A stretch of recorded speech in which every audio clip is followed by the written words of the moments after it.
so then I don't have to upload videos. Okay, so it's connecting to YouTube, I think, because I wasn't logged into my Gmail account. So you guys, I'm so excited. So again, I'm Garlinda Price. I'm a broker and owner of Fusion Properties LLC, from the capital to the coast, your realtor for life. And I have owned a real estate firm since 2011.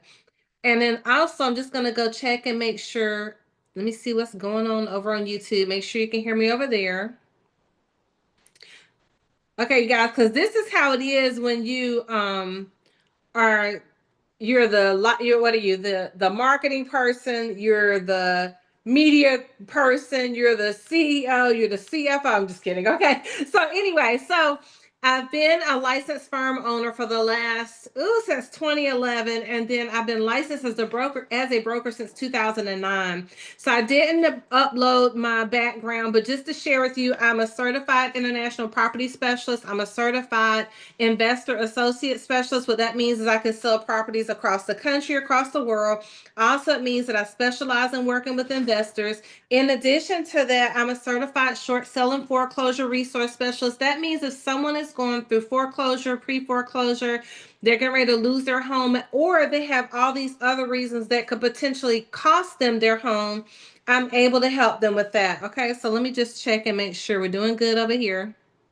Okay, so those are all the things that I'm licensed to help with. Certified luxury home specialist. I'm a certified land pro. So many designations. And the reason I got all these designations was because I'm gonna be honest, right? At first, why I got the designations was because it said for every designation that you have, this is a National Association of Real Estate Statistics. This is not what we're talking about tonight. So just entertain me, right?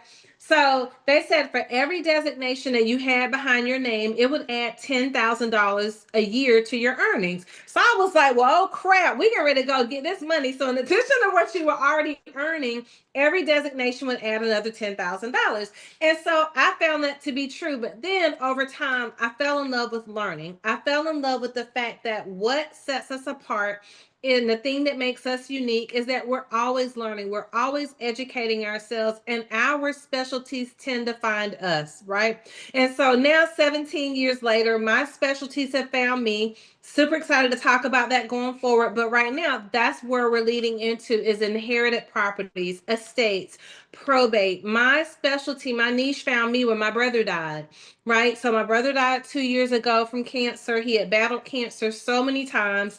I think it was his fifth time battling cancer. And when he was in the hospital, so leading up to that point, and this is leading into what we're talking about tonight. Should you sell land or houses that you inherit? We're going to talk about that tonight. And then what are the pros? What are the cons? So when my brother was passing away, he was in the hospital, and he was like, hey, I remember him asking me, I remember the day he asked me, he said, can you be my beneficiary?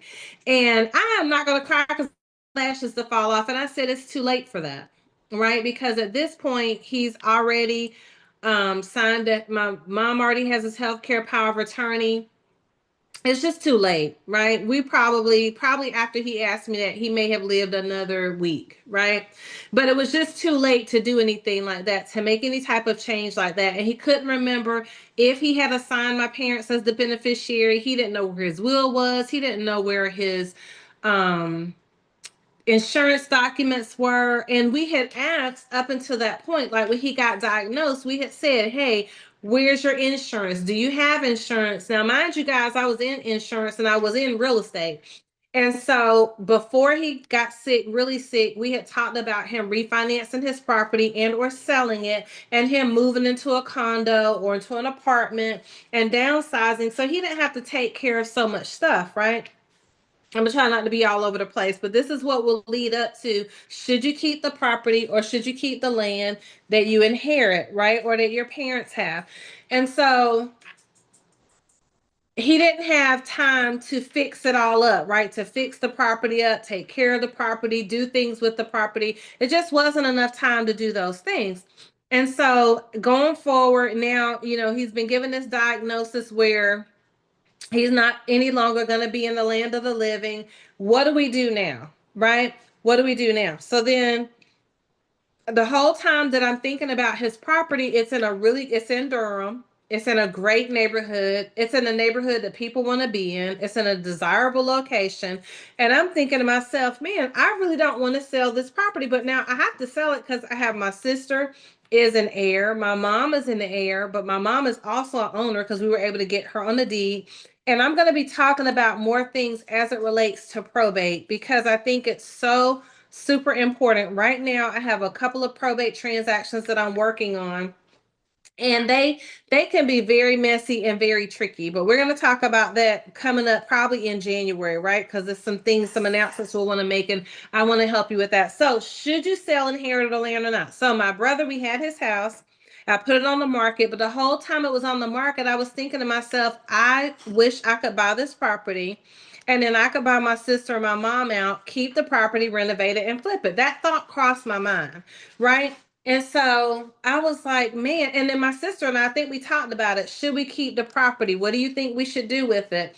But the house needed so much work. The deck was shot, right, on the house. The house needed a roof. The fascia boards, the soffits were shot. But we're in Fayetteville. Durham is an hour and a half, almost an hour and 45 minutes away, at least from where my house was, is now, right? I could be in South Carolina in 15 minutes is the same as I could be in Durham, right? And so we were thinking, should we keep it? And so, hold on, I'm trying to make sure everything is well over here on Zoom on YouTube. So we're thinking, should we keep it?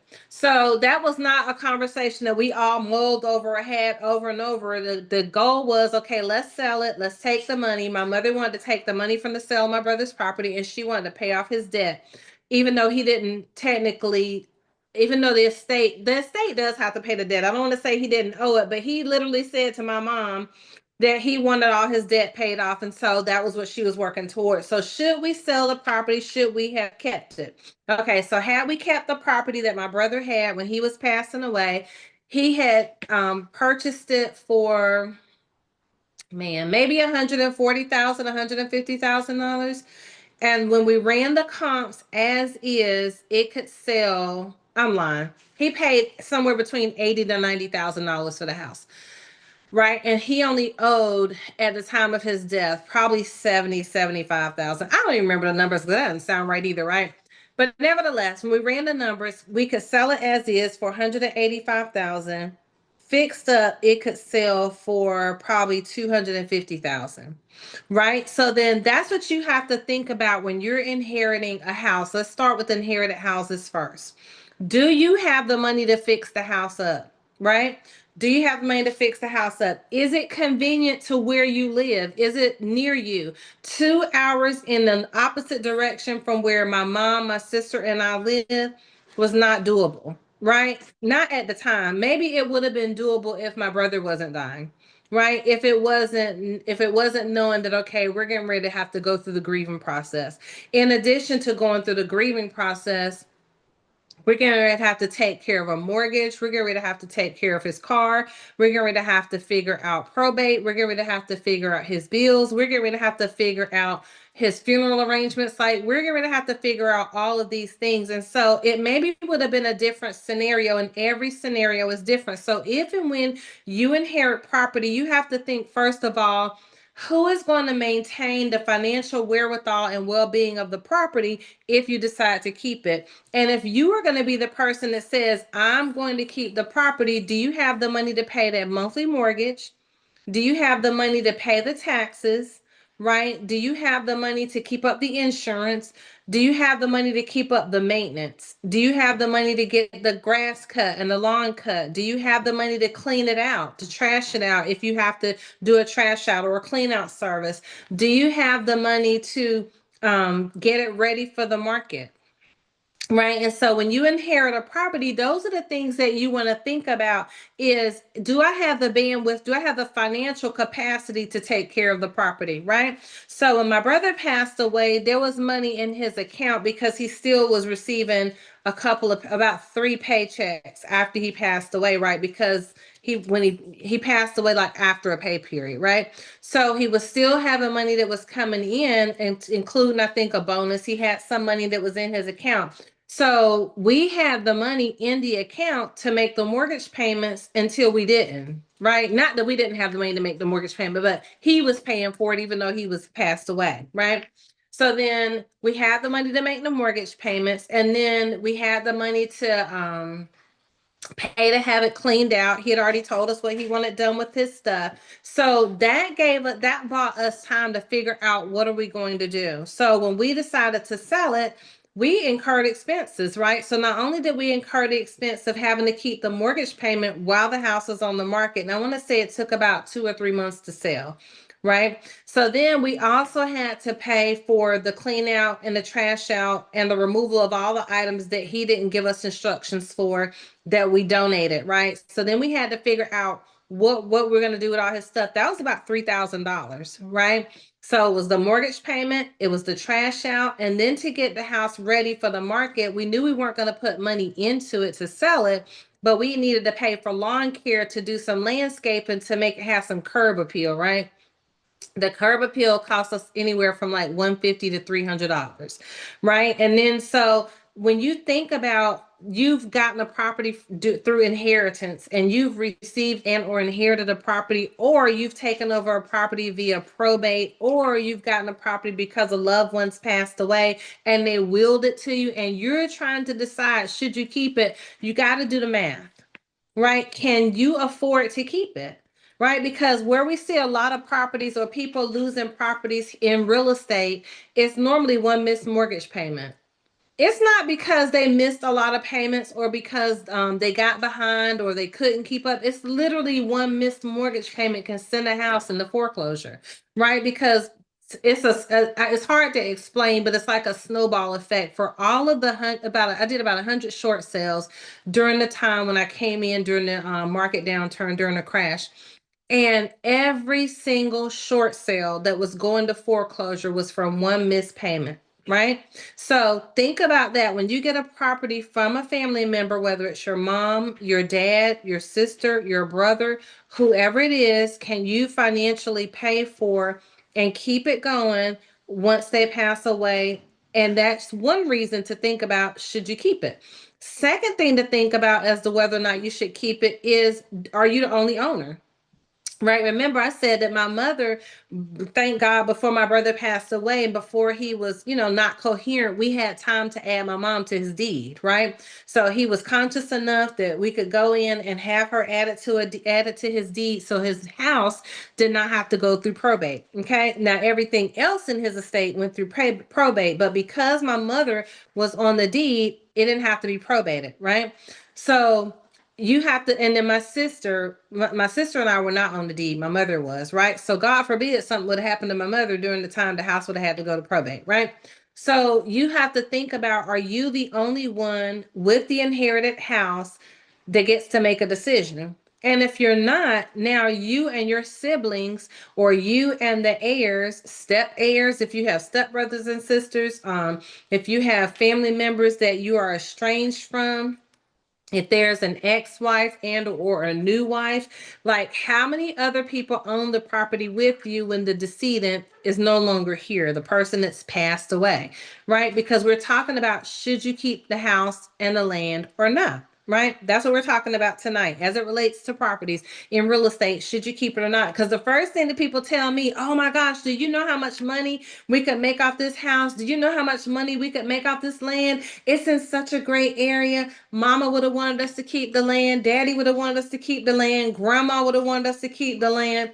But no one maybe sometimes don't have the bandwidth to do so. They don't have the financial bandwidth. It might not be close to them. It might not be located near them. So that's what you want to think about. And then, are the taxes current? That's another thing that I've seen is when people inherit property, is they also sometimes inherit problems. What does that mean? They inherit properties that the taxes are not current, right? And so now everyone's scrambling trying to figure out, are taxes owed on the property? So when I went to sell a property earlier this year that was an inherited property, and everybody was going to sell it, the taxes weren't current. Right. And so now literally they're in the process of selling the house, but they're about to lose the house if they don't pay the taxes. What is really going on? Right.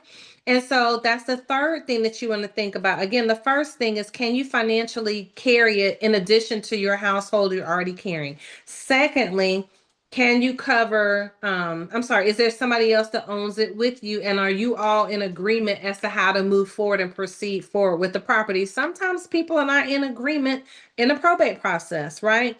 Especially with you have all these emotions going to play when someone passes away. You got guilt, you got all these different things, sadness, joy. Everybody's feeling something different, right?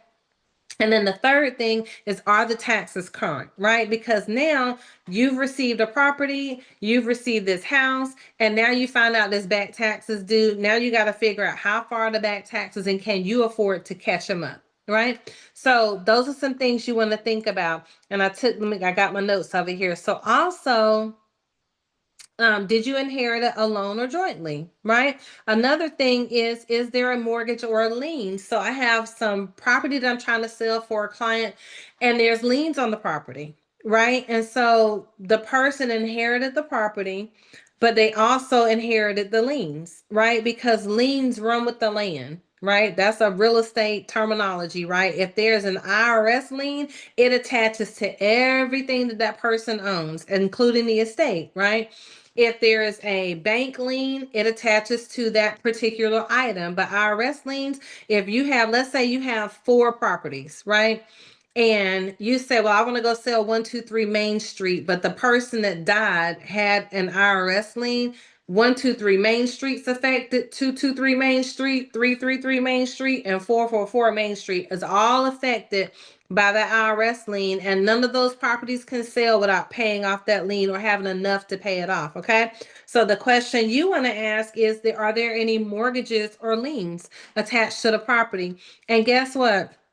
Sometimes you don't find out until you start getting the letters in the mail until later on, right down the line. And then, are there property taxes owed? We just talked about that. But what if you inherit a property, or you receive a property, or you become in ownership, you come into ownership of a property, and there's tenants or leases in place? Guess what? You got to honor the tenant and the lease agreement. So let's say that your mom and dad left you this property as a multifamily, or they left you a house, or they left you an estate, and now there's someone living in the property because they told that person they could live there as long as they wanted to until Jesus comes back. And now you're trying to figure out, well, can they live there? Do they even have a lease agreement? But guess what? In the state of North Carolina, I can't speak for all states, they have what's called the right to quiet enjoyment. Right. So we are a landlord, we're a tenant friendly state. So that means that, let's say I go by 123 Main Street, not by it. Let's say my parents leave me 123 Main Street that had a tenant, and the tenant had a lease, and then now all of a sudden they're no longer here and that lease is in place. I have to honor the lease. Right. So when you receive an inherited property, you can't just go in there and be like, oh, y'all got to go. This is my mom and them's house. And now all of a sudden we're going to renovate it. We want to use it as an Airbnb. No, you got to honor the leases. Right. And so you need to know what the tenant and lease agreements say. And then, does it need repairs? Right. So when you think about, you've gotten a property, should you, the question that we're talking about tonight is, should you sell the property if you received it as an inheritance or was given to you, or however you came about it through your family? Should you keep it or should you sell it? And so we have this conversation. It's an ongoing conversation around generational wealth, right? And building generational wealth, creating generational wealth, and leaving an inheritance. But it all depends on where you find yourself, right? And it all depends on what do you actually see is the inheritance? What do you actually see is the generational wealth? And I know this is going to be a little controversial what I'm going to say, but I'm going to say it because it's the truth. And like I said, I've been in real estate 17 years. It's my truth. I'm not going to say it's the only truth. It's my truth, right? And what I believe is that if you receive a property from a family member, your mom, your dad, your sister, or your brother, and you find that it is going to be a financial burden to try to hold on to the property, the wealth is in the money that you will create and make from the sale of the property. The wealth is in, potentially, if you are able to keep it and it is in great shape, in maybe doing a lease option to purchase, or maybe in doing owner financing. Like, there is money to be made in the property and not necessarily sell it. But if you can't afford to keep it, there's back taxes. There's back liens. The property is in a disarray. The property is not in great shape, and you will potentially lose it because you don't have the money to keep it up, and or it's so far away that it just doesn't make feasible sense for you to keep it. The wealth is in the sale of the property. Right. So I shared with you when we put my brother's property on the market, he had a loan balance, I want to say of like 70 or $75,000. I was his administrator, right? So when I go to put the house on the market, we sell it, we list it for sale, probably at like 210. I know I was like shooting my shot way overboard because the house needed a lot of work, right? So we ended up settling on a price, I want to say around 180, 185, right? So could we have kept the house, fixed it up, and used it as a rental? Yes, but there were three of us that had rights to the property. And what if all three people don't want to do that? Right? So it made sense for us, and we all came to an agreement we are going to sell it. Now, even though it was very emotionally hard to get rid of my brother's property, to get rid of his things, it was emotionally heartbreaking. It was the right thing to do. And so when we sold the property, the sale of the property literally made my parents debt free. Right? So that's how the sale of the property, just the portion that my parents received, made them debt free. Right? My sister used her portion. I don't know how she used all of it, but I know she used a lot of it to renovate her home. Right? And I just set mine to the side. I might have bought a pocketbook. Right? But you have to decide what makes financial and economical sense when someone passes away and they leave your property. So for us, the wealth was in the sale of the property because my brother's home, like I said, needed a lot of work. But literally, we cleared $110,000. So that's what I want you to think about as you're receiving and thinking about now. Your parents may be getting older, your siblings may be getting older, your grandparents may be getting older, and you stand to inherit property. Is your wealth in the property and the selling of it itself, or is it in the keeping of it and you becoming a landlord? Right? And you really want to sit down, and let's just say you're only child, then it's easy to, okay, do I want to figure it out? Do I want to be a landlord? Is it close enough for me to keep up? What does the market look like? I need to talk to a realtor. Or it's too far away. I just want to sell it and make my money. Isn't there still wealth in making the money when you sold it, because now you can then go take that money and invest it somewhere else? I invested in another property. I might have bought a pocketbook, but I literally invested and I bought another property. Right. And so when you think about generational wealth and leaving a legacy and leaving an inheritance, just because you receive a house, that doesn't make that generational wealth if you can't keep it. Right? So these are some things I want you to think about. Did you inherit it? These are ownership facts you want to think about. Did you inherit it alone or jointly? Are you the only decision maker? Is there a mortgage or a lien? Are there property taxes or back taxes owed on the property? Are there any tenant or lease agreements, right?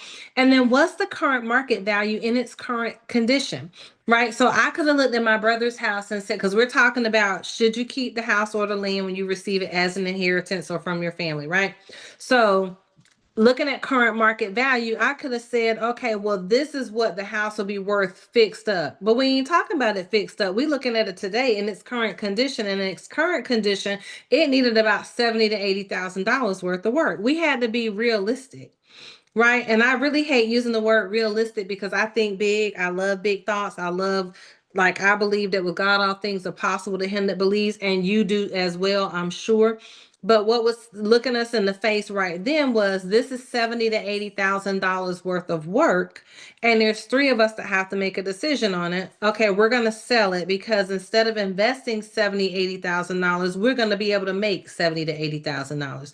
Does that make sense? So as you're looking at properties that you're going to be inheriting or that you're going to be receiving from your parents, your grandparents, or what have you got to look at it and say, okay, what is the current market value and what its as is condition is right now? And then if you sell it in its as is condition right now, now you can take that generational wealth because it's still generational. It went from one hand to the other hand. It's still wealth. It was money that I never paid into my brother's house. right? I never paid into my brother's mortgage. I never paid into my brother's home, but it was the gift that he left my mom and left us as his sisters, right? And he even said that before he passed away, you guys sell the house, split the money. Right. And so we could then take that money and invest it somewhere else. And so that's still generational wealth. That is still leaving a legacy. That is still an inheritance. It's not like you take the property and you hold on to it knowing that maybe, and I'm not saying you can't, but maybe sometimes people can't afford to really do anything with the property. Right. So then what's the condition? Does it need repairs? And then are there any zoning and land use restrictions? Right. If it's land. And then, can you afford the annual taxes, insurance, and maintenance? And so, when you receive a property, think about the fact if it's a vacant property, like Marvin and I own the vacant property that we sold during COVID. It was a little brick house I had bought from a lady as a wholesale deal. Not a wholesale deal. Was it wholesale? I was working for a wholesaler and we had sent out letters. And some of the letters I had sent out for myself, the lady called me and she said, "Hey, can you come up here? I would like to sell you my property." The property was in Fayetteville. She had all this stack of yellow postcards where the people had sent her the We Buy Houses postcards. We bought it from her for $25,000. And for 4 years, we held the property because we just couldn't decide if we wanted to flip it. We couldn't decide if we wanted to rent it out. It needed work. And I was like, what are we going to do with this property? Then COVID came and everything was flying off the shelf housing wise during COVID. So we sold it during COVID. I think we sold it for like 58,000, maybe 65, something like that. Right. But every year we had to pay the taxes and the insurance on a vacant property. And because of the city of Fayetteville, code enforcement, if you have a vacant property, they want you to board up the windows. So they feel like if the windows aren't boarded up, it could attract vandalism. But to me, it looks horrible to have a house with boarded up windows, but you got to follow code enforcement rules. That's why I rolled my eyes, right? So we had to pay annual taxes, insurance, and maintenance, even though we didn't have anybody in the property. Can you afford to do that? That's something you want to think about, right? And then, do you want to use the property for yourself? Do you want to live in it? Do you want to rent it out? Do you want to own or finance it? What do you want to do with the property, right? And then the property, was it in a growing area? I'm sorry, is the property that you're going to receive in a growing area and is it likely to appreciate? That's something to think about, right? So that particular house was over off of a bus line, over by social services, and that's not necessarily a growing area, but it's a good area for rentals. It's a good area for someone that wants to be a landlord because it's a high rental market. Okay, so those are the things you want to think about when you're going to be inheriting property and land from your family, and you say, "Oh, guys, we got to keep it. That's our generational wealth." I'm giving y'all a lot of examples because I want you to think about these things. I had some land listed several years ago. It was 65 acres. It was owned by four siblings, three brothers, one sister. 65 acres of land. They had literally worked the land as a farm when they were kids, and their dad had left enough money in the estate to pay the taxes for them to keep the land. At some point, as they all began to get older, they decided we should probably sell this land, right?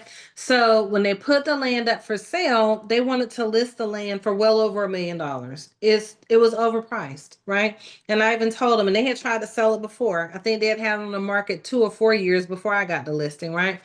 They wanted to list it for over $1 million. I'm like, you're listing it too high, right? Because not everybody can afford 900,000 or $1 million worth of land.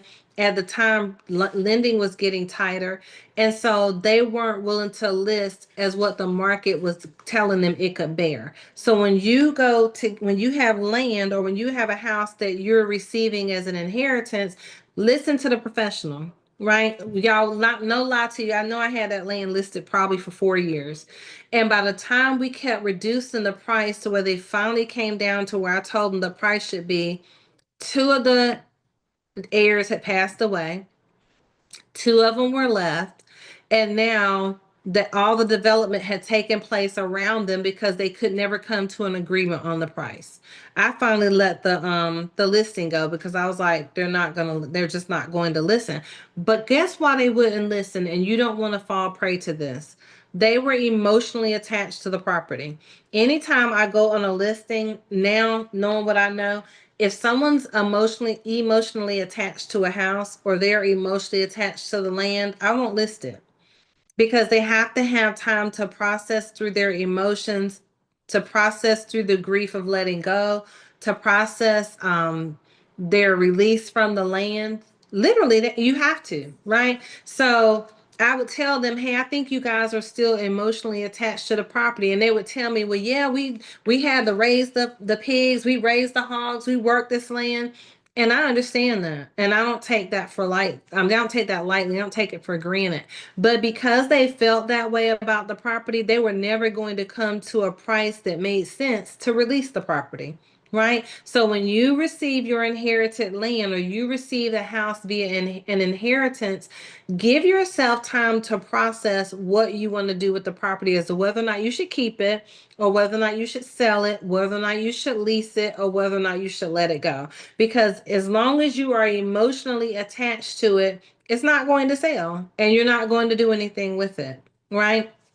You're just not. But the minute that you say, hey, well, you know what, I'm ready to go, I'm ready to let this go, I'm ready to let the next person have it, and you've already looked at, could you afford it? Was it in your budget? Is the upkeep going to make sense? Or could I make more money selling it and investing that money somewhere else? Right. So I want you to think about that.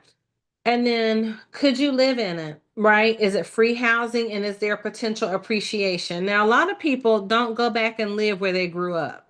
Right? They just don't. But what you could do when you get land, and let's say you received a house, right? We're only talking about house. We'll talk about land in a second. But let's say you receive a house, and it is in an area where you could see yourself moving back to. You could always lease it out, right? But what if it's not in a good enough condition where you can put a tenant in there right away? You can do an investor loan, right? They're called a DSCR loan, which is a debt service coverage ratio loan. So depending on your credit, you could borrow money to fix the house up, but it just means that you have to put your money in, and then that debt service loan will reimburse you, right? They don't give you all the money up front.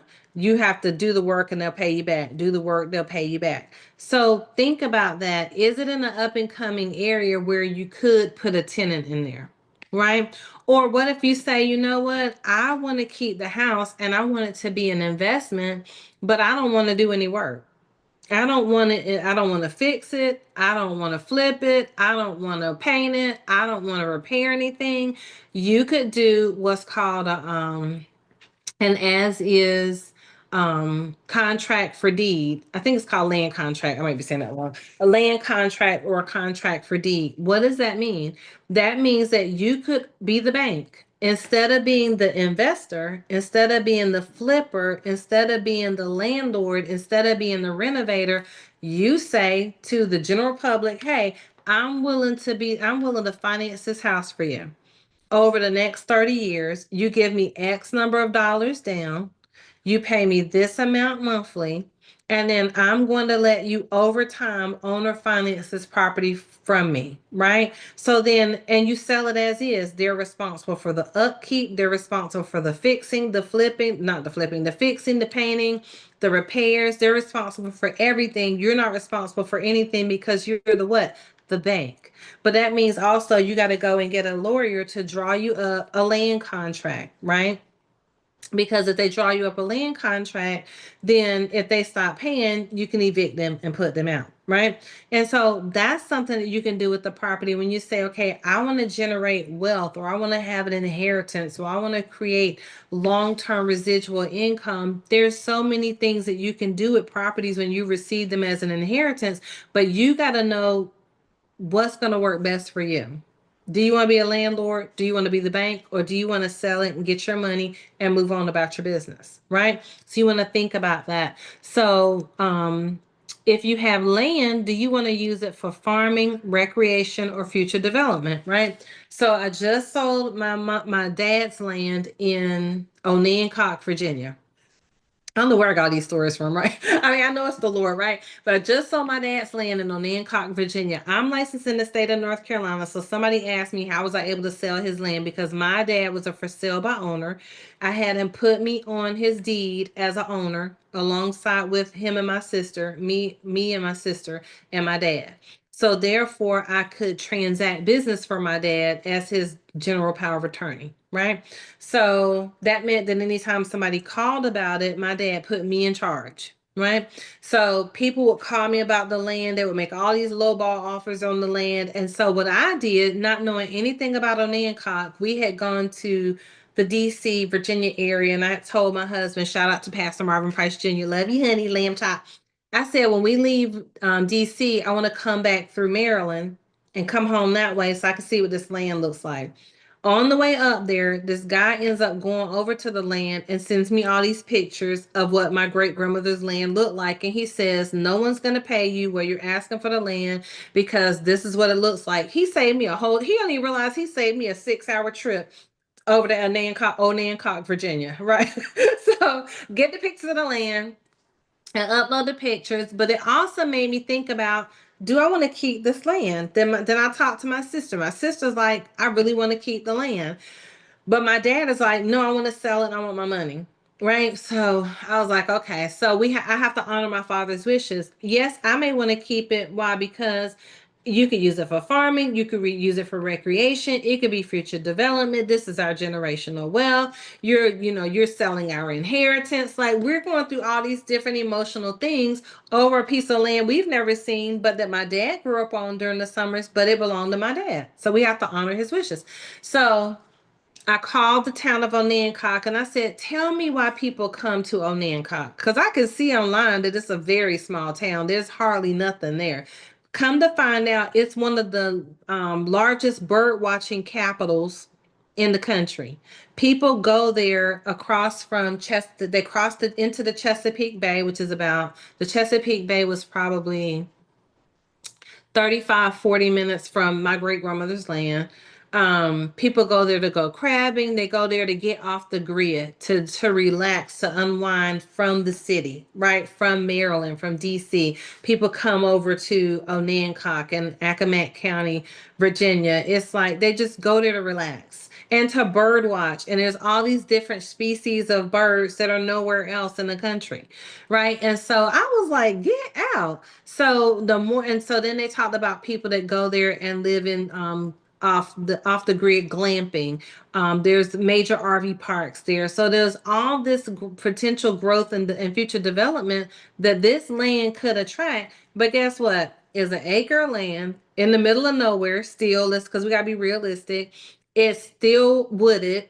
My great grandmother's a piece of the house is still there. So then you got to go there and clear the land, get all this stuff off. You got to grade the land. Then it needed an above ground septic tank because they said they were no longer allowing in ground septic tanks. That's $40,000. I was like, oh, the devil is a lie, right? Because it all sounds good until you start looking at, okay, what are the expenses of it to do what you think you might want to do based on everyone saying it's a good idea, but you're the one that's going to have to foot the bill for it, plus the taxes and the maintenance, plus the permit fees for use variant. And then you got to go before a town commission to get them to agree to what it is you want to do. Do you want to do that when you inherit land? These are the things that come up that nobody talks about because all they talk about is they're not making any more land. So hold on to your land. But that land is 6 hours from where I live. And from where I was visiting in DC, it was another 3 or 4 hours. So it's not close. It's not convenient. It doesn't make sense. So what do? I end up selling the land to a person that lived there in Onancock. My dad gets the check. He divides it 3 ways. Right. So land I've never lived on, never seen, never met that particular great grandmother. My dad split it 3 ways. I'm going to invest my third, right? So think about that when you have land or an asset that is willed to you that someone gives to you. What can you do with it? No, what can you do with the money you're going to get from it? Because yes, we could have leased it out. We could have rented out the land, but it had all those other expenses and factors we couldn't control that came with it. So just because you inherit land doesn't mean you should keep it. Maybe you should sell it depending on what its future development is, and then you invest the money that you make somewhere else. Does that make sense? I'm not telling you what to do. I'm just saying these are things to think about. Okay. So then Should you keep it and use it? Should you keep it and rent it because you can rent land, right? Or should you keep it and wait? Right. So a lot of times people will say, well, I'm just going to hold on to my land and I'm going to hold on to it for future development for the price to go up. But you do know that prices go up and down, right? So every 20 years, every 5 years, every 10 years, real estate goes through a cycle where it will go up in value, drop down, go up, drop down. Right now it's flat and things are not losing value, but there's a flat market. So that means there's zero, right? Not saying nothing's not worth anything, but it's not a seller's market. It's just becoming a buyer's market, but land is just sitting, right? So when you say, should I keep it and wait? Yes, over time it could maybe grow, but what if it doesn't? Another story. So my aunt, my uncle, my grandfather, my aunt, my uncle, my grandfather, and my two of my aunts, right? One aunt by marriage, one aunt by blood, my granddaddy and his brother, my uncle. They owned a farm outside of Enfield, Whitakers, North Carolina, in an area called Bricks, right? So there's Rocky Mount, there's Enfield, there's Whitakers, and then there's Bricks. And Bricks is a community outside of Whitakers, right? So shout out to Foster, my friend from college. He's from Whitakers, right? And so when they had the farm, once they passed away, my mom sold the farm, right? So when she sold the farm, she was trying to decide. And now my mother at the time was a civil service worker. She was a GS-13. She was not a real estate agent. She inherits this farm, and now she has to sell it between herself and my aunt, right? And she has to decide what is the best thing I should do. Should we keep the land? Well, they're like, nobody's going back there. My aunt's not going back there. She's not going back there. It's all this acreage of land in Enfield, North Carolina. And I think an Exxon reached out to her, and then the local community college reached out. So my mother, being one of those people that is very community oriented, she sold it to the community college. I'm like, ma'am, you should have sold this stuff to Exxon and called it a day, right? But she sold it to the community college. And do you know that every time we go that way, if anytime I go that way, because I have land listed in Rocky Mount now, and I can see where the entrance to my aunt's farm was, the road's closed over now and the house burned down, right? But that area has not grown. It still looks the same. And so, yes, mom and aunt could have held on to my Aunt Myrtle's land all those years to say, development's going to come, it's going to grow, it's going to turn into something, it's going to be something. It looks the exact same in that area on that road going down that way today as it did when I had to go there and spend a week every summer picking peaches and shucking peas and corn, right in the middle of nowhere down a dirt road. So you don't want to hold on to land and houses because of what you think may happen, right? Because no one can, it's like a speculation. No one can guess what's going to happen over time. But now what you can do is you can look in the area and say, okay, what is their 5 to 10 year growth and development plan? If you get a house, if you get land, depending on where it is, you go to that city, you go to that county, you go to that town and say, I want to see your 5 year plan. I want to see your 10 year plan. Right now, my mother wouldn't have known to do that then as it related to my aunt's land, but she made the best decision at the time. And I think she made the best decision because, again, it still looks the same. Right. And so when you think about should you keep it and wait because land often appreciates significantly over time, that's true, but it's not guaranteed. But that's why you talk to a professional. Right. I don't know who was advising my mother then. I was in high school. I might have been in college. Right. But now we can't use an excuse that we can't access and get the information to figure out, should we keep it? Should we hold it? What does it look like? What is it going to be doing in 5 to 10 years? We got to talk to a professional. Okay. And then, or should you keep it away or should you sell? Should you convert that inheritance to immediate cash? I just shared with you that that's what we did with my brother's property. That's what we did with my dad's property. We sold it and we converted the inheritances to cash. And then what can you do with that cash? You can go invest in something else. You can go start your business. You can go buy your house. When my mom sold my aunt's farm down in Rocky Mount, Enfield, Whitaker's area, when it was time for me to buy a house, I took my little portion, might have been $1,000 that we were given from her will, and I bought my first house and I was 27 years old, was a HUD house. When I sold it, I made $32,000. So you can convert an inheritance to immediate cash. I'm not saying that to brag. I'm just saying that that's how you take money from a house that we think, oh, I should keep the house, or oh, I should keep the land. No, take the money and invest it in something else, because sometimes that's the best course of action, right? Can you avoid maintenance headaches? If you don't want to be a landlord, sell the place and get your immediate cash, right? Eliminate future tax obligations, right? Depending on the property.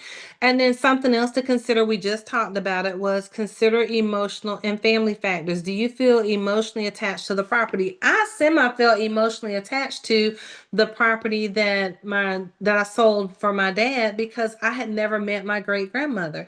And I was thinking, man, when my great grandmother Lucy got this property, it was in the early 1900s. And like, how challenging must that have been for her to be able to buy land and own it in an area that did not have a lot of African Americans, did not have a lot of Black people. And so I felt some kind of way about that, right?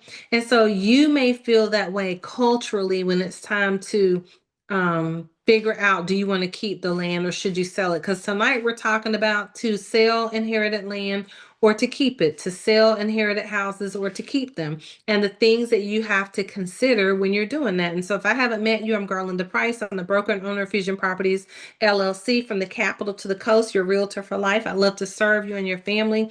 And we specialize in residential real estate, residential land development, probate, estates, and inheritances, right? So if you have received through probate and inheritance, or an estate, property, land, or houses, and you need help with that, we specialize in those areas. Here in North Carolina, we can help you personally. And then we have referral brokers across the country, okay?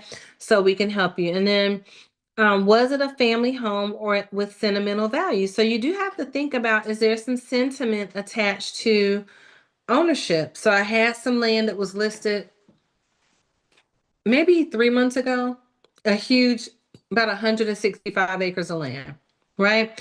And the family was so emotionally connected to the land. Initially, they told me this is the price that we want for all 165 acres, which is a big ask considering where it was and the fact that it was well over $1 million, right? I think it was $1,120,000. And so someone called me one day out of the blue and said, I will offer $1 million. I'll buy all the parcels. They don't have to worry about that. He said they don't have to worry about me wanting to um, subdivide the land. I'll buy it all and then I'll just sell off what I don't want after closing, right? So I take the offer, present it to the family, and they decline the offer. I was like, what the crap? Right? They said that they wanted no less than $1 million. This person came in, offered $1 million, was willing to take all the land. But because they were emotionally attached to the land and had such sentimental value, they could not part with it. Right? So that's something that you want to think about when you receive an inheritance of a house, or you receive an inheritance of land. Are you so emotionally attached to it that you can't let it go? But financially, it might not be in your best interest. So think about that. And then, are you managing it with other heirs? Oh my gosh, Peggy. When you have, I've dealt with a lot of estates and I've dealt with a lot of people that inherited land together, brothers and sisters, aunts, uncles, nieces, nephews, large families. And sometimes people don't get along. And because they don't get along, they can't make decisions to move forward in the best interest of everybody because they don't get along, right? And so that's something to think about when you inherit a piece of land or you inherit a home or you inherit property. You should designate a spokesperson, right? That person is going to do the best and be in the best interest of everybody. If as best as possible, try to have a spokesperson, because if not, would selling the land or selling the house cause a family conflict? Right? To the point where I've seen people lose properties because they couldn't come to a decision or a conclusion about what to do with the property. Right? There was another, they weren't a client of mine. It was somebody who was helping this particular family, and the grandmother's house was going into foreclosure. So rather than everybody putting all the money together to help keep the house out of foreclosure, no one could come to an agreement about um, who should pay what, how the money should be put, where the money should go in order to keep the house. And the house goes into foreclosure, and literally the payment could not have been more than the number of heirs that were available to pay for the property, right? So think about the fact that if you're going to be the one receiving land, you're going to be the one receiving a house. It would be good if you could to do a quick claim deed with anybody that also has a claim to it. So then you're the last man standing and you're the only one that has to make decisions. What is a quick claim deed? That's where people give up their interest, right? They give up they either their marital interest, they give up their family interest, their heir interest, whatever it is, and they sign their rights away in exchange sometimes for money or just in exchange to be done with it so that person that wants it can make all the decisions and they can do what they want. Okay. And then last few things, think about taxes. Inherited property usually receives step up in basis, meaning you avoid capital gains on past appreciation. Talk to a tax professional. Selling soon after inheriting often means very low taxes. Keeping the house means property taxes, potentially higher insurance, and ongoing costs. So we all know if you own a home, that homeowners insurance has gone up the last 3 years every year. Like, what is really going on? Right. And so it went up during COVID. It went up again after that. Then the tariffs came. Then the property insurance went up again. And so you have to think about the fact, can you keep up with the property taxes? Because you don't want to lose the property. There's no mortgage on it. You got it, but now you can't pay the taxes. I'm not saying you can't. I'm just saying these things come up. Okay. When is keeping it a really good idea? When is keeping the house or when is keeping the land a really great idea? If it is in a desirable or rapidly growing area, how do you know that? You talk to a professional. What professional? Right. No matter where the land is, I want you to call me. I have someone that called me about helping them sell their family property in Ocean Springs, Mississippi. And so what did I do? Yes, I can help you in Ocean Springs, Mississippi. How can I do that? I'm going to interview agents in the Ocean Springs, Mississippi area, and I'm going to find out who is full time, who does a great job, who has a great reputation, who understands that market, who has their pulse on the community, and we're going to figure it out. And so I found a great agent down in that area. She educated me. I said, tell me about Ocean Springs. Tells me all about Ocean Springs. And so I connect that agent with my client. Now, what do I get out of it? Yes, I get a referral fee, but I also have the blessing of connecting them with someone that's going to do right by them in a whole nother area. Right. So is it in a desirable or rapidly growing area? If so, you want to know that because you don't want somebody to tell you, oh, just sell it. Like that area is all right. And the next thing you know, you gave up a gold mine, right? You need to talk to a professional. And then is it already generating income? Is it a rental already, or is the land being rented out agriculturally, right? Like my aunt whose farm my mother sold, they rented out half of the land to a farmer. He farmed the land and paid them, right? So that was an income source for them. So, is the land that you're potentially going to be inheriting, or does it already have income coming in on it? Does it require little upkeep? There's nothing little upkeeping about a house or land. I'm sorry.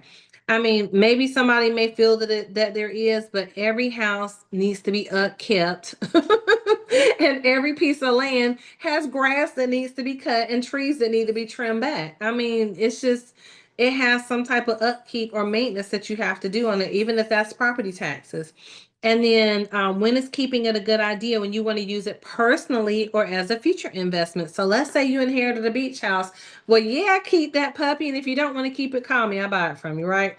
And so just kidding. Not kidding, depending on where it is. But you want to use it personally or as a future investment, it might be a good idea to keep it, right? So one thing that's big right now in investing, Kayla, will you unlock the door for your dad? One thing that's big right now in investing is houses and people renting out rooms. Now, you need to check with zoning for your area, but people renting out room spaces. Another thing that's big right now is owner financing, or what they call slow flipping, right? So instead of people, because which I explained to you a second ago, so instead of someone being a landlord, or instead of someone being a fix and flipper, they're becoming the bank. So that's generating income, right? So do you want to use it personally or as a future investment? Airbnb is super saturated depending on what market you're in. But another thing that's really big right now in real estate is secondary and what they call tertiary markets, right? So that's smaller markets around a larger market. So a secondary market to Raleigh would be a Fayetteville or a Dunn or a Smithfield. I shouldn't say Dunn, not Dunn. Secondary to Raleigh would be Fayetteville. Tertiary would be Dunn, Benson, Coates, right? To Fayetteville might be Roseboro, Lumberton. It's any area that has under 1 million people living in it, right? Is secondary, and then smaller than that are the tertiary markets, right? So right now, if you have a property that ends up, let's say, being in a rural town or a small area, how do you know that there's no draw there just because it looks like there's no draw there? Robeson County, Lumberton, North Carolina, after COVID and during COVID was our number one fastest growing, fastest selling market above all others. And I was like, what is really going on? They literally had anywhere from 30 to 50 sales a month. And I was like, so when I started researching, I was like, where's all this? Where is it coming from? But remember during Matthew and Florence when Lumberton flooded? So all of those people that either got the insurance and got paid and moved, or the people that couldn't, that just couldn't stay any longer, tried to wait on FEMA, tried to wait on the money, and the money never came. It was years later that they finally paid out the Matthew money, but it left all that property. And then Lumberton, Robeson County was the only affordable market, right? I'm just thinking that, hold on, is my volume up the whole time? Okay, was the only affordable market. And so it was our fastest growing market. And so, do you have a property in a small town? Don't negate a small town just because maybe you don't want to live there anymore, or you feel like there's nothing going on there. I just proved that with the land that we sold in Virginia. Okay. And then when is selling usually a good idea? When the property is too far away and hard to manage, right? So if you're thinking about you're inheriting a property and you're thinking about doing a fix and flip, and you've watched episodes of HGTV DIY Network and you're like, I can do it. If there's no Lowe's and Home Depot in that area, don't bother. Because where are you going to get all the stuff that you need from to fix the property up? Yes, it's a thought that, oh, I could just drive it there when I need it. But if that house is anywhere from over an hour away from you, it is going to become a burden. Speaking from experience, okay?